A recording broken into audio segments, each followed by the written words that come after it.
여러분 안녕하십니까? 저는 뉴욕에 있는 혁신 라이프 코칭 연수원 ICC의 대표 신현근 정신분석학 박사입니다. 저희 ICC가 금년 가을 학기에 강의할 과목에 대해서 여러분께 소개해 드리고자 합니다.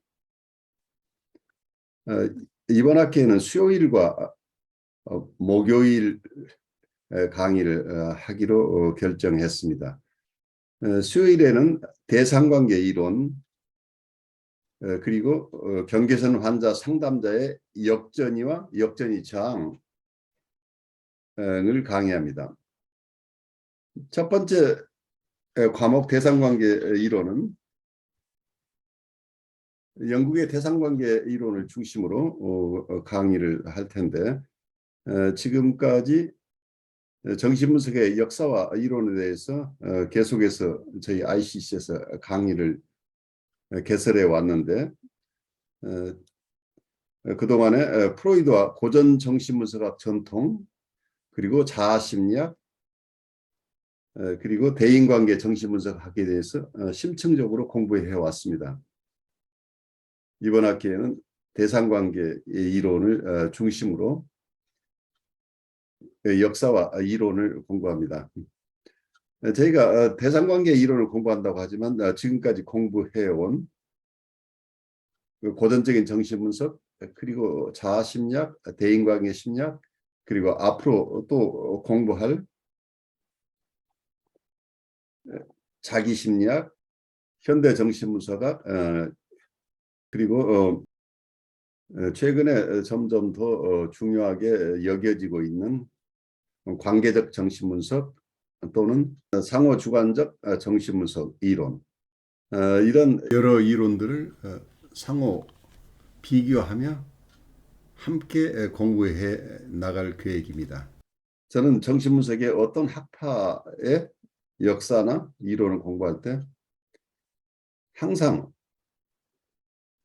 다른 학파와의 차이점과 그리고 서로 비슷한 점, 어떻게 서로 영향을 주고 받고 있는지에 대한 것을 중점적으로 다루기 때문에, 이러한 비교 정신분석학적 입장에서 정신분석의 이론과 역사를 공부하기 때문에, 이번 학기에 대상관계 이론을 공부하지만 이 대상관계 이론 속에서 모든 학파의 이론이 함께 다루어진다는 것을 여러분이 이해하면 좋겠습니다.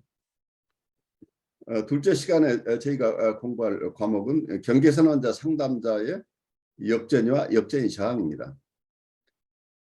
임상에서 우리가 만나게 되는 대부분의 환자들은 프로이드가 봤던 신경증 환자라기보다는 프로이드는 정신분석의 대상에서 제외시켰던 보드라인 레벨의 환자나 아니면 사이카틱한 레벨의 환자, 경계선 수준의 환자나 정신증 수준의 환자들이 대부분입니다.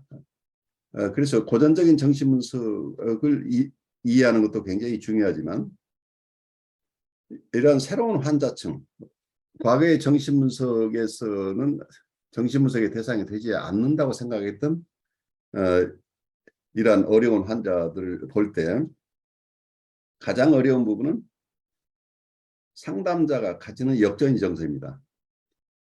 내담자가 가지는 전이 정서를 분석하는 것도 중요하지만, 내담자의 전이 정서와 함께 상담자가 느끼는 여러 정서들, 특히 상담자가 내담자로부터 영향을 받아서 가지게 되는 객관적인 역전이와 상담자의 과거 속에서 해소되지 못해서 상담자가 아직도 자기 안에 가지고 있는 자기 문제 때문에 가지게 되는 주관적 역전이, 이 두 가지를 잘 이해하고 이러한 역전이 정서들을 자기 안에 컨테인하면서 내담자를 돌보는 것이 굉장히 어렵습니다. 여러분이 임상에서 만나는 많은 환자들, 그리고 목회에서 만나는 성도들 중에도 이런 보드라인 레벨에 계시는 분들도 많기 때문에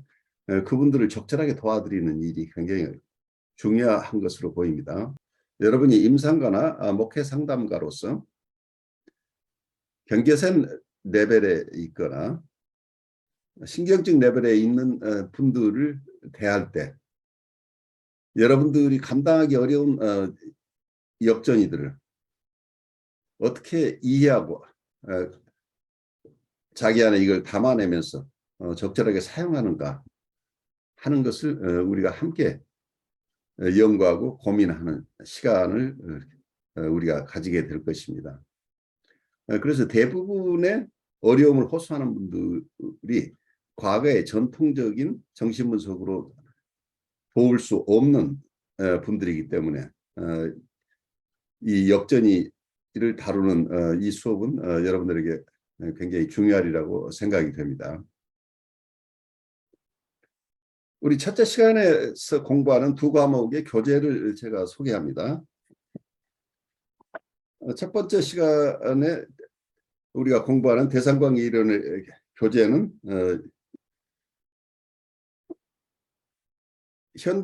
프로이드 이후 현대정신분석학의 흐름이라고 번역되어 있는 스테판 미첼과 마가렛 블랙의 저서를 같이 공부합니다.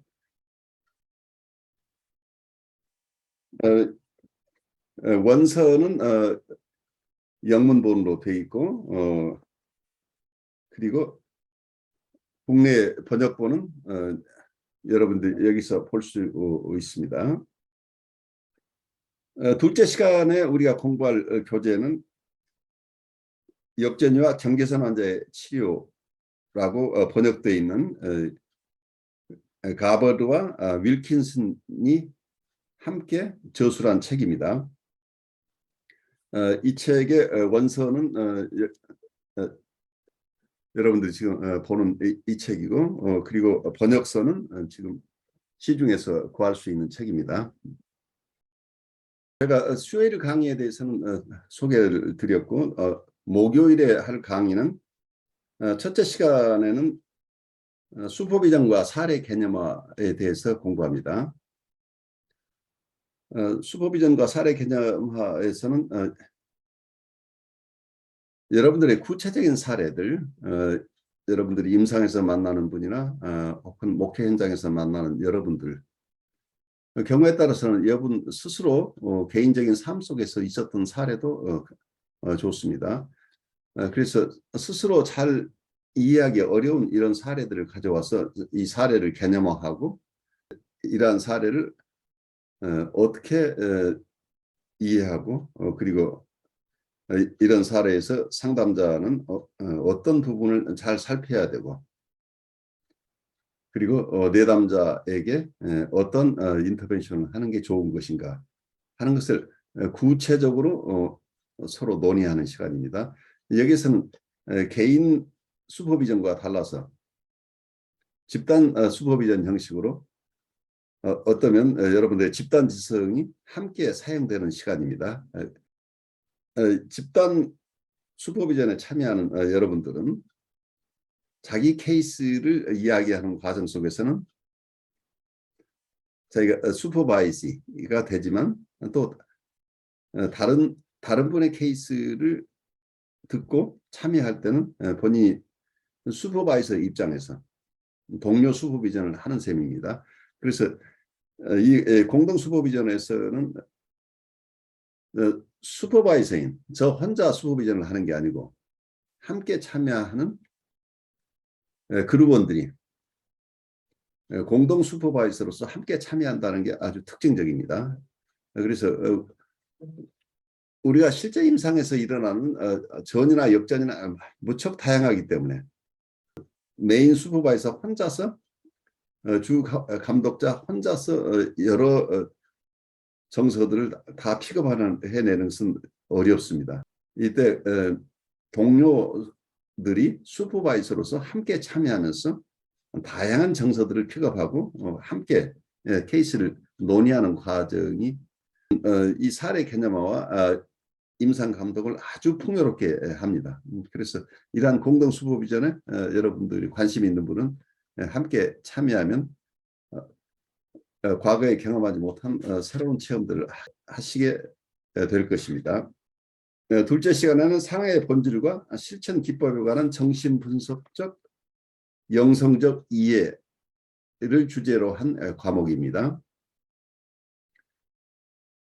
이 과목에서는 우리 모두가 사랑을 얻기 위해서 애를 쓰고 있는데 누구나가 얻고 싶은 이 사랑의 본질은 무엇인가? 그리고 그 사랑을 구체적으로 어떻게 하는 것인가? 하는 것을 심층적으로 다룹니다. 이 과목에서 함께 공부할 교재는 에릭 프롬의 사랑의 기술입니다. 복수의 번역본이 있는데 이번 학기에 제가 사용할 교재는 황문수님께서 옮긴 번역본을 사용할 계획입니다. 많은 분들이 사랑을 어떤 감정의 상태 그리고 어떤 좋은 대상을 만나면 얻을 수 있는 것, 그래서 사랑은 받는 것이라는 개념을 가지고 살고 있는데 이 에릭 프롬이 얘기하고 있는 건 사랑은 받는 것이 아니고 주는 것이다 라는 개념을 가지고 있습니다. 그래서 사랑의 개념 자체가 인격의 성장을 전제로 한 사랑을 얘기합니다. 우리가 보통 사랑을 얻는다고 하는 개념 속에서는 우리가 어린 시절에 어머니로부터 받았던 사랑, 무조건적인 사랑, 내가 뭘 잘해서가 아니라 그냥 어머니의 자녀라는 것만으로 아무 조건 없이 무조건적으로 받았던 사랑, 이런 사랑들을 우리는 대부분 그리워합니다. 그런 점에서 어머니로부터 끝없이 받았던 사랑, 혹은 나중에는 아버지로부터의 사랑, 어머니의 사랑과 아버지의 사랑이 질은 다르지만 사랑을 하는 외부 대상에게 의존하고 있는 것은 마찬가지죠. 그런데 우리가 인격적으로 성장한다는 건 우리가 분리개별화돼 나가는 과정을 충실하게 가게 되면 우리가 어머니나 아버지 혹은 이웃으로부터 사랑을 받는 것이 사랑의 본질이 아니고 내가 가지고 있는 좋은 것들, 나의 생명력을 내 주위에 있는 분들과 아니면 내가 속하는 집단이나 또는 사회, 국가 혹은 이 인류와 함께 나누는 이런 나눔으로서의 사랑을 우리가 할 수 있게 돼야 된다는 게 프롬의 주장입니다. 그래서 이상적인 사랑이 어떤 것인가? 우리가 그냥 알고 있는 일반적인 사랑의 개념이 아니라 참으로 귀한 사랑은 어떤 것인가? 귀한 사랑은 어쩌면 우리가 인격적으로 성장한 사람만이 해낼 수 있는 이런 깊은 사랑을 얘기하는 거죠. 그래서 우리가 내 자녀에 대한 사랑 혹은 부부간의 사랑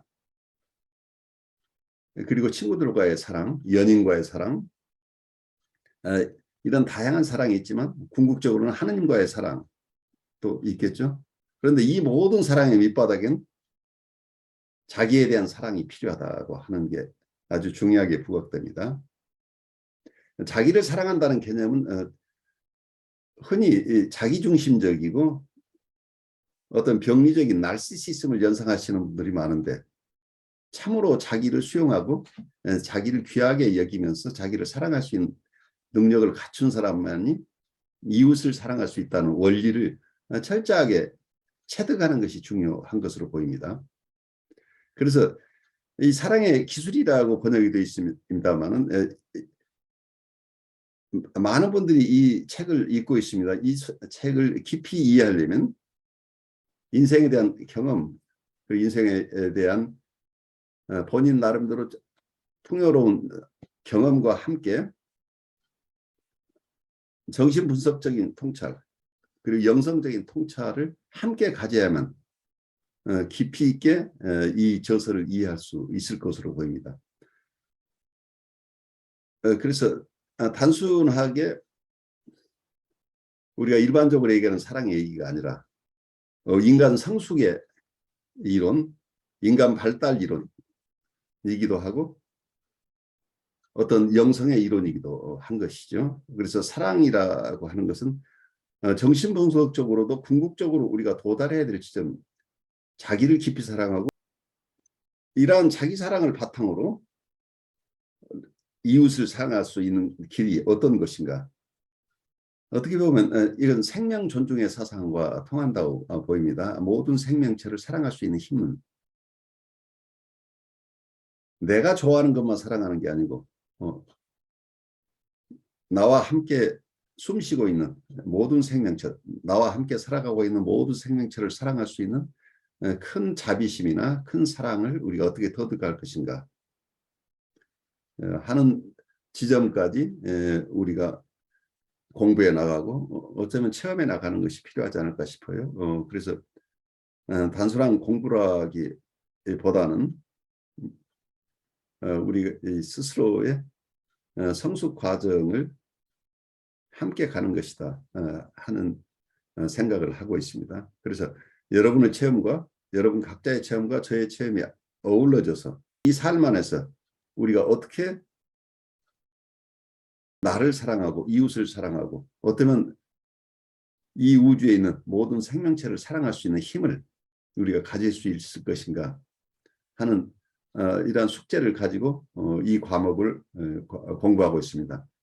여러분들 중에 저희 ICC가 여러분과 나누고 싶은 여러 과목들에 관심 있는 분들은 이번 학기에 참여하셔서 우리의 모임들, 우리의 공부 모임들을 나눔들을 풍요롭게 함께 갖고 갔으면 하는 희망을 가지고 있습니다. 여러분 감사합니다.